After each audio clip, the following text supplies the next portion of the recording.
오늘은 거룩한 삶을 사는 비결, 거룩한 삶을 사는 비결에 대해서 말씀을 전할 텐데요.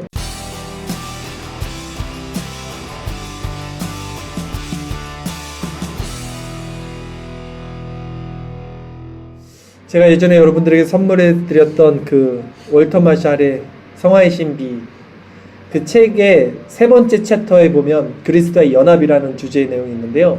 제가 그것을 요약했습니다. 여러분들이 하도 책을 안 읽어서 제가 그냥 아예 써버렸어요.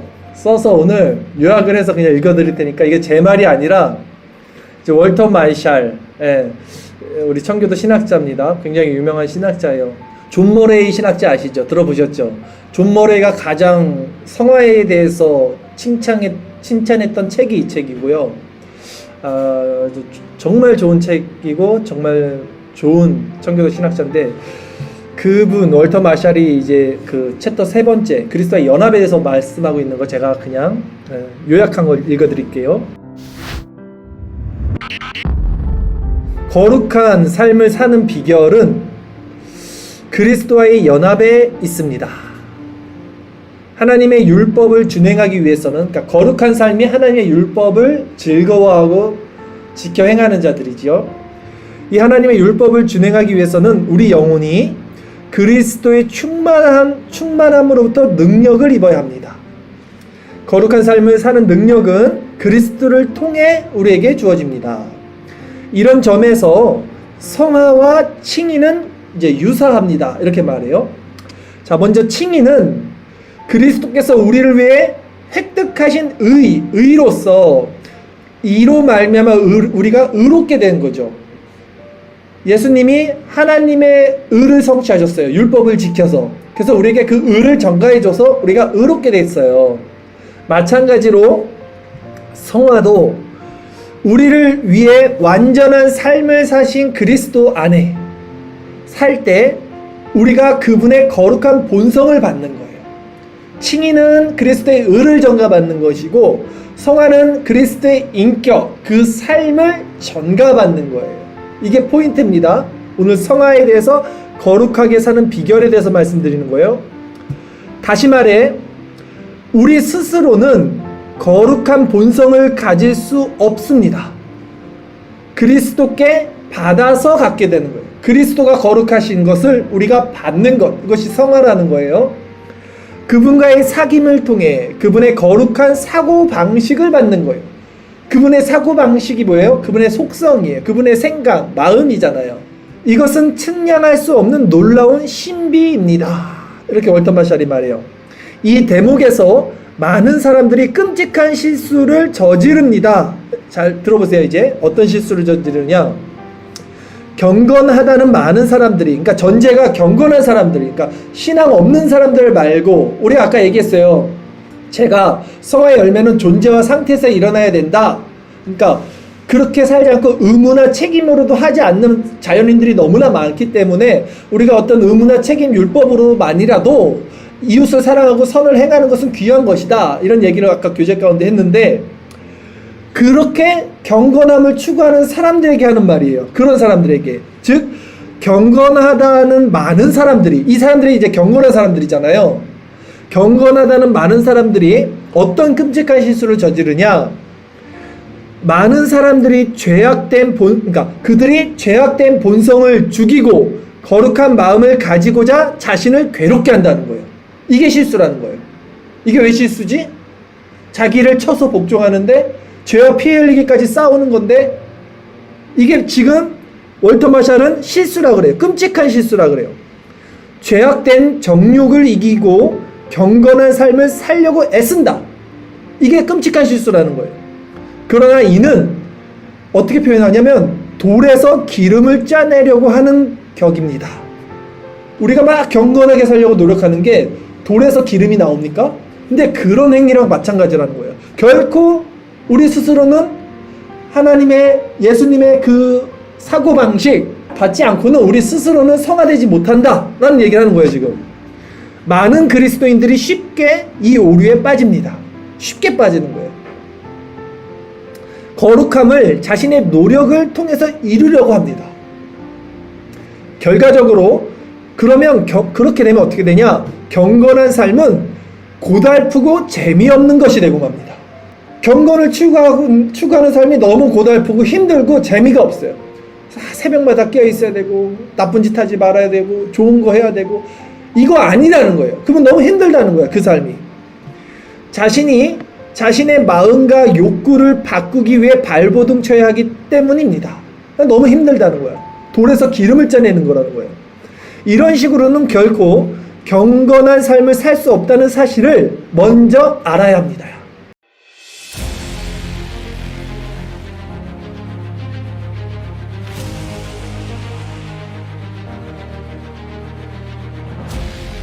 죄를 죽이고 의를 위해 사는 유일하고 참된 길은 그리스도의 충만에서 비롯되는 새로운 본성을 받는 은혜의 복음을 이해해야 합니다. 자, 이 지점이 가장 알기도 쉽지만 가장 모르는 지점이에요. 사람들이 다 머리로는 이해해요. 근데 이게 실체가 되는 건 너무나 또 괴리감이 있어요. 다시 한번 읽어드릴게요. 죄를 죽이고 의를 위해서 사는 유일하고 참된 길은 그리스도의 충만이라 그랬어요. 지금 그리스도로 충만해지는 거예요. 그리스도의 충만에서 비롯되는 새로운 본성을 받는 은혜의 복음을 이해하는 거라고. 새로운 본성, 전혀 다른 것. 이 사실을 깨달을 수만 있다면 쓰라린 고통과 무거운 짐에서 벗어날 수 있고 더 이상 시간을 허비하지 않아도 됩니다. 더욱 즐겁고 성공적인 거룩한 길에 힘을 쏟게 되는 것입니다. 즐거운 거예요. 내 짐은 쉽고 내 멍에는 가볍다. 뭔가 우리가 잘못하고 있는 거예요. 신앙생활이 뭔가 무겁고 힘들다는 것은 율법을 하고 있고 내 힘을 한다는 거예요. 이게 지금 그 길을 우리가 찾아야 되는 거예요. 반드시 이 성화에 있어서. 다시 말하지만 이것은 신비입니다. 전제를 신비라 그래요. 그러나 이 그리스도의 연합이 신비이기는 하지만 성경은 이에 대해서 아주 분명하게 말합니다. 이것이 너무 신비지만 형이상학적인 거지만 성경이 여기에 대해서 분명히 말합니다. 그래요. 그리스도의 연합은 그리스도가 신자 안에, 신자가 그리스도 안에 사는 것입니다. 그리스도와 신자는 한 영으로 긴밀한 연합을 이룹니다. 이거예요. 알듯 말듯 머리로는 이해가 되는데 그리스도와 내가 한 영으로서 같이 이렇게 연합이 된다. 성령이 하시는 거예요. 이게 성령이 우리를 그리스도 하나 되게 하시고 그리스도의 친밀하고 긴밀한 연합으로 우리를 끊임없이 데려가십니다. 그러니까 성령이 우리를 끊임없이 그리스도께로 데려가요. 우리는 끊임없이 그리스도께 벗어나려고 해요. 육체의 소욕은 성령의 소욕을 따르지 않습니까? 그리스도인으로서 우리가 하는 모든 선행은 이 연합에서 나옵니다. 자, 우리가 선행을 해요. 이웃을 도왔어요. 이웃사랑을 실천했어요. 이 선행이, 모든 선행이 이 그리스도의 연합에서 나와야 돼요. 존재와 상태에서, 그 영과 하나 되는 상태에서 자연스럽게 숨 쉬듯이 그게 내 그냥 생각과 마음으로 긍휼히 여겨지면서 돕는 게 돼야지 율법이나 의무나 선행이나 어떤 목적을 가지고 행하는 건 아니라는 거예요. 지금 그 얘기를 또 하는 거예요. 율법에 대한 모든 순종은 그리스도의 연합의 결실입니다. 즉 신자가 신령한 새 본성을 따라 거룩한 삶을 사는 유일한 길은 그리스도의 연합으로 우리 안에 그리스도께서 살아가시도록 하는 것뿐입니다. 이거야, 이게 끝이에요. 뭐야, 다 아는 말씀, 늘 듣던 말씀, 원색적인 복음, 진부한 얘기 또 하네? 아니에요.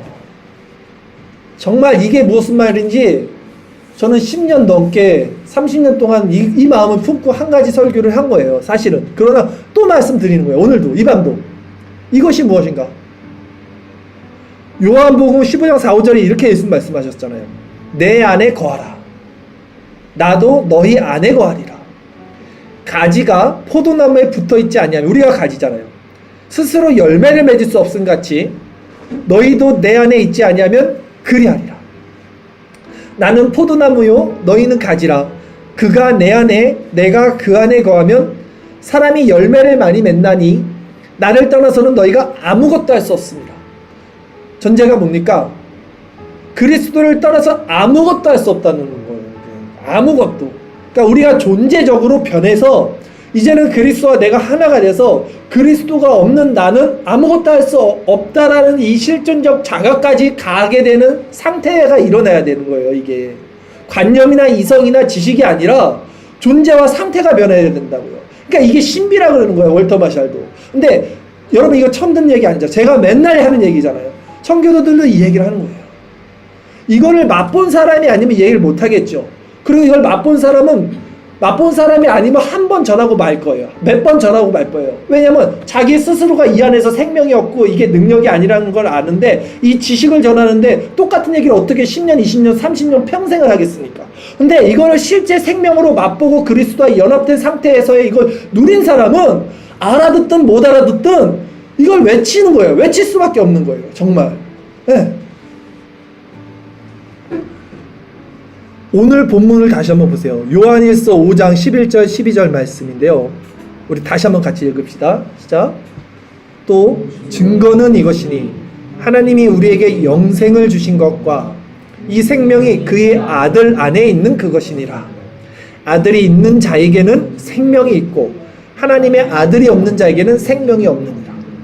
지금도 그리스도의 연합을 말하고 있잖아요. 보이세요? 아들이 있는 자가 생명이 있고요. 아들이 없는 자는 생명이 없다는 거예요. 이 밤에 정말 성령께서 우리를 이 자리에 불러주셨기 때문에 마당만 밟고 들어가는 그런 자들 되지 마시고 간절히 기도하시면서 성령 충만함을 입고 우리가 정말 가지된 자로서 그리스도에 붙어있는 생명과 은혜와 감격과 기쁨과 소망을 정말 맛보고 누리길 바랍니다. 요걸 한번 딱 맛보면요 존재가 변해서요 여러분 모든 생각과 가치관과 기준이 바뀝니다. 세상을 바라보는 눈도 바뀌고요 전혀 다른 존재와 상태로 살아가게 됩니다. 분명합니다. 내가 이웃을 사랑해야지가 아니라 그냥 존재 자체가 이웃을 사랑하게 돼요. 지금 그거라는 거예요. 성화가 내가 누굴 돕는 게 아니고 내 힘으로 그거는 돌에서 기름을 짜는 거라 그러잖아요.